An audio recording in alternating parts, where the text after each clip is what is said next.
Satoru Gojo has risen to be one of the most prominent anime characters in recent times. His abilities have caused people to say he is also one of the strongest characters recently.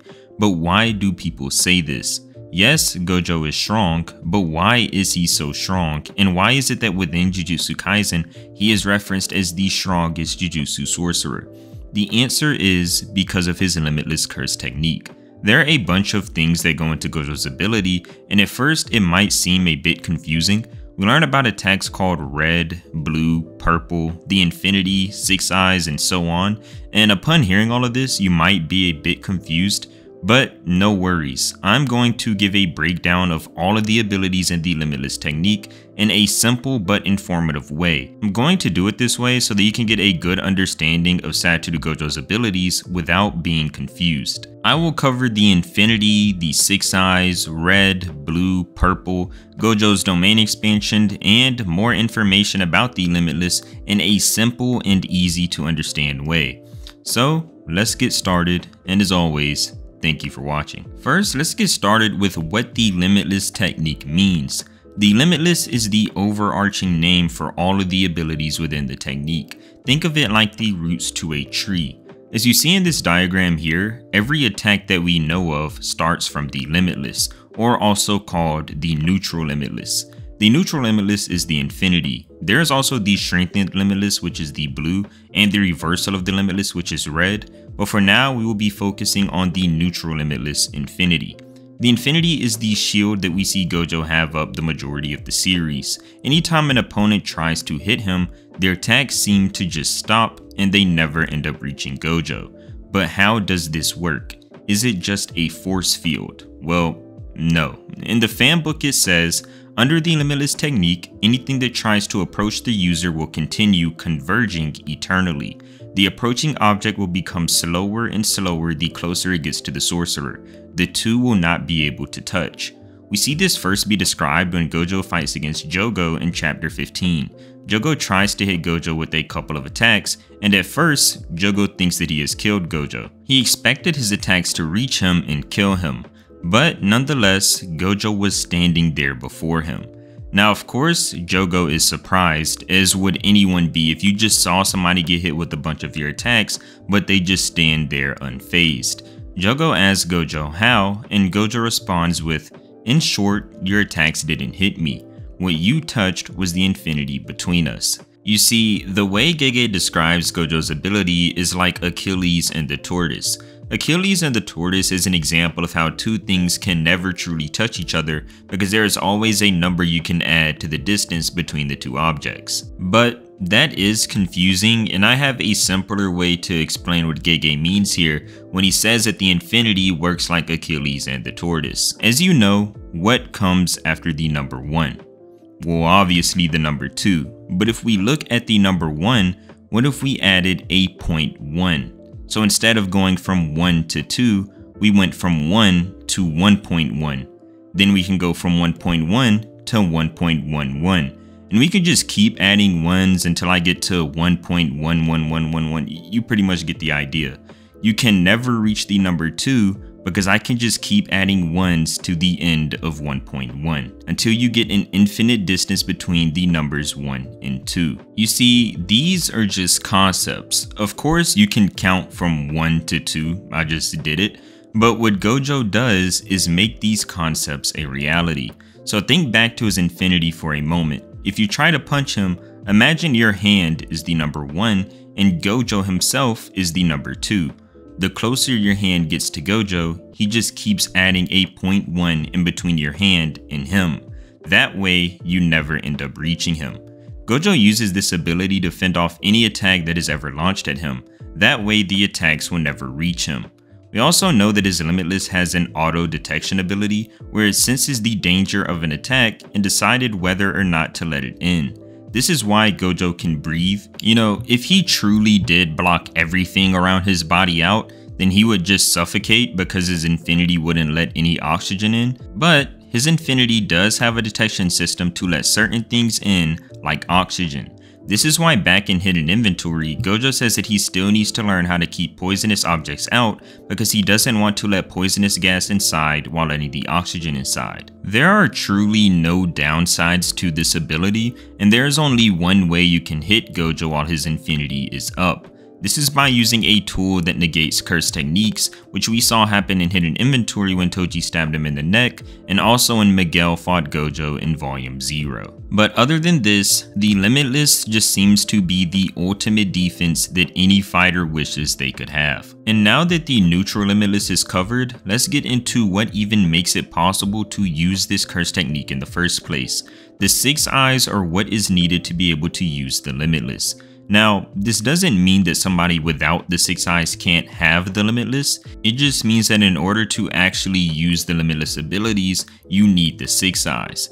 In a volume extra, it says, even though there are other sorcerers with the possibility of using the Limitless curse technique, Satoru Gojo is the only one who can use it because he possesses a special eye. There is also a Q&A that has valuable information about the 6 eyes. Here it says, it is able to detect curse energy and see through curse techniques intricacies, and find control of curse energy is possible. As it is a rare, unique disposition, there cannot be 2 wielders of the 6 eyes at the same time. Another interesting thing about the 6 eyes is that Gojo loses almost no curse energy whenever he activates a curse technique, and that is why Gojo can never run out of curse energy. One of the cool things that the 6 eyes allows for is being able to see through curse techniques and have elite level of curse energy control. Yes, only one 6 eyes user can be alive at one time, which is why Kenjaku was so afraid of any 6 eyes users popping around that he once killed a child because the child was born with the 6 eyes. Now, once a 6 eyes user is killed, another one is born in their replacement, which is why instead of trying to kill Gojo this time around, Kenjaku sealed him instead. It is also said in the fan book, the 6 eyes is essentially eyes that can see curse energy extremely clearly. Even covering his eyes, it is like he has high definition infrared vision.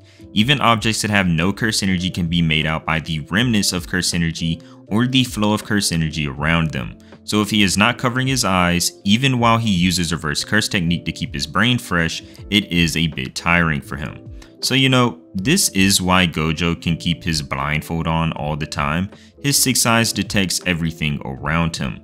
It's a way of seeing without eyes. That's all you really need to know about the 6 eyes. Imagine them as tools that allow for full use of the Limitless abilities. They also give fine control of curse energy, along with the ability to see through curse techniques. So now we can move on to the 3 main attacks within the Limitless technique, and that is the red, blue, and purple. But first, let's focus on red since it isn't shown that much and this part won't be that long.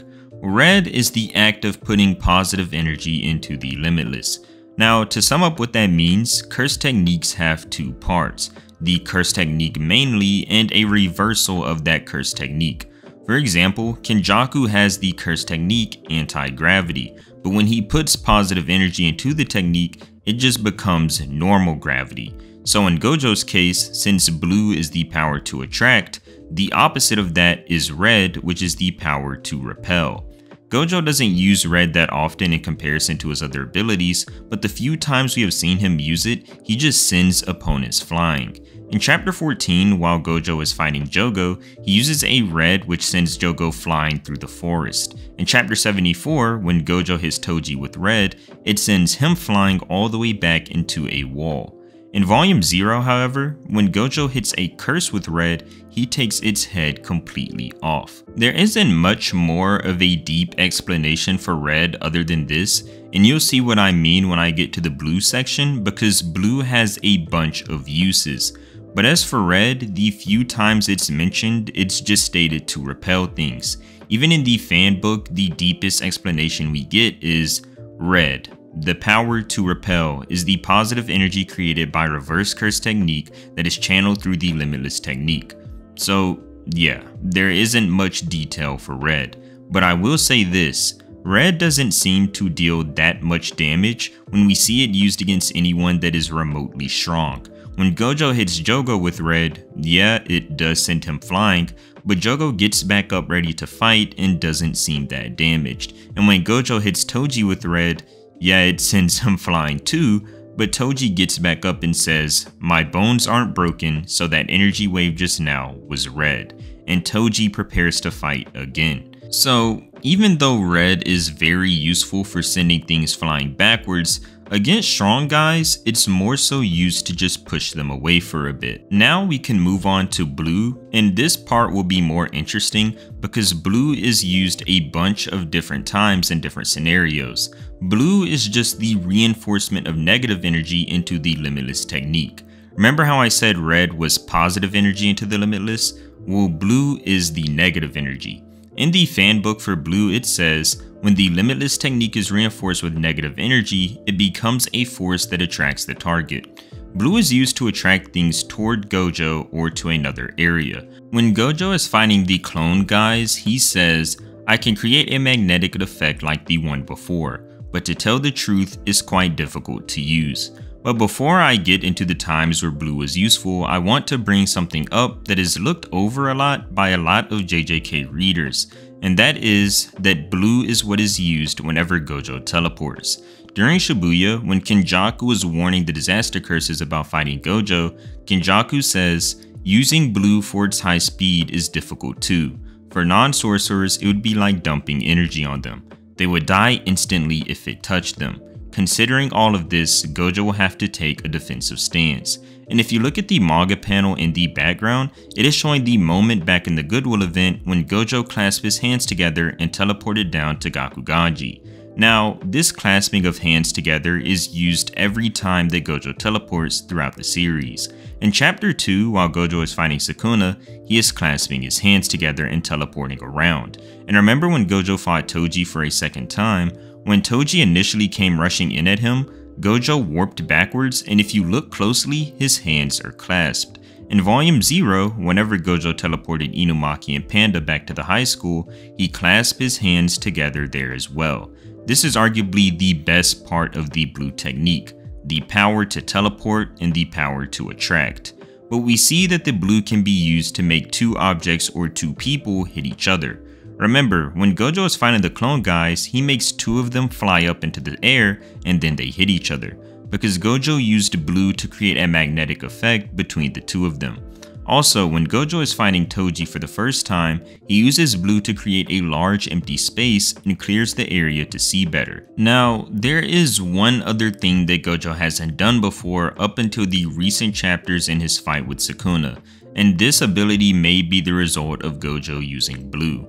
While a bridge is falling, Gojo points his finger at it and controls it to hit Sukuna. Now, on a surface level, this just looks like telekinesis, but I think this is blue and Gojo is doing something similar to how he made both of the clone guys move in the air.